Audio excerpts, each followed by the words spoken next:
नमस्कार, मैं विज्ञान कुमार आप सभी का हमारे चैनल सुनता जा में आप सभी का स्वागत करता हूँ। आज हम अध्याय 4 के सूर्यकांत त्रिपाठी निराले जी के द्वारा 2 कविता पढ़ेंगे, उसका अध्ययन करेंगे। तो चलिए बिना देरी के शुरू करते हैं। उनकी पहली कविता उत्साह है।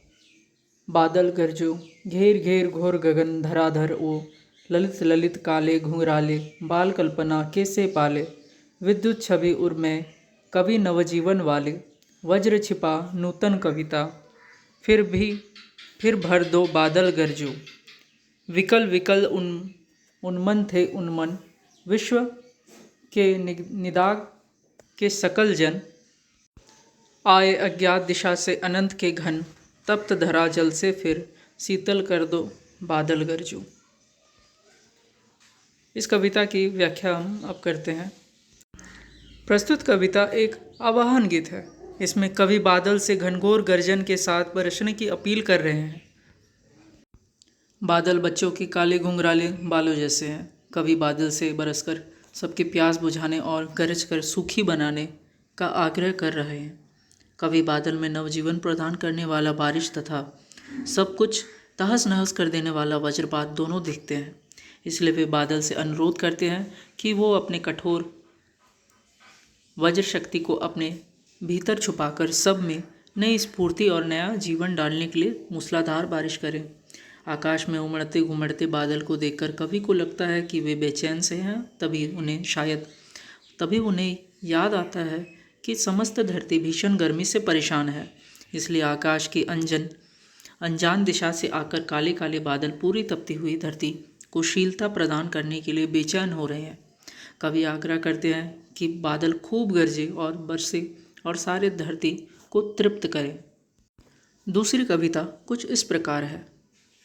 अट नहीं रही है आभा फागुन की तन सट नहीं रही है, कहीं सांस लेते हो घर घर भर देते हो, उड़ने को नभ में तुम पर कर देते हो, आँख हटाता हूँ तो हट नहीं रही है पत्तों से लदी डाल, कहीं हरी कहीं लाल, कहीं पड़ी है ऊर में मंद गंध पुष्पमाल, पाठ पाठ शोभाश्री पट नहीं रही है। प्रस्तुत कविता में कवि ने फागुन का मानवीकरण चित्र प्रस्तुत किया है। फागुन यानी फरवरी मार्च के महीने में वसंत ऋतु का आगमन होता है। इस ऋतु में पुराने पत्ते झड़ जाते हैं और नए पत्ते आते हैं। रंग बिरंगे फूलों की बहार छा जाती है और उनकी सुगंध से सारा वातावरण महक उठता है। कवि को ऐसा प्रतीत होता है मानो फागुन की सांस लेने पर सब जगह सुगंध फैल गई हो।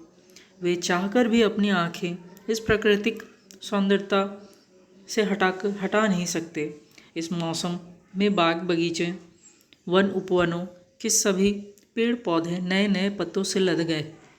कहीं यहीं लाल रंग के हैं तो कहीं हरे रंग, और डालियां अनगिनत फूलों से लद गई हैं, जिससे कवि को ऐसा लग रहा है जैसे प्रकृति देवी ने अपने गले रंग बिरंगी और सुगंधित फूलों की माला पहन रखी हो। इस सर्वव्यापी सुंदरता का कवि को कहीं और छोर नज़र नहीं आ रहा है। इसलिए कवि कहते हैं कि फागुन की सुंदरता अट नहीं रही है।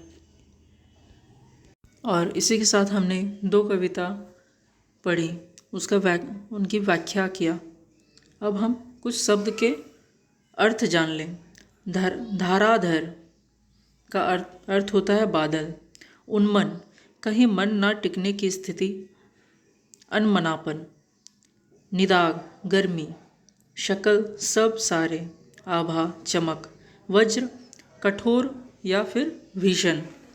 अट समाना प्रविष्ट, पाट पाट जगह जगह। शोभाश्री सौंदर्य से भरपूर, पट समा नहीं रही है। और इसी के साथ हमने शब्द के अर्थ को भी जाना और नेक्स्ट वीडियो में हम इसके क्वेश्चन आंसर करेंगे, प्रश्न अभ्यास करेंगे।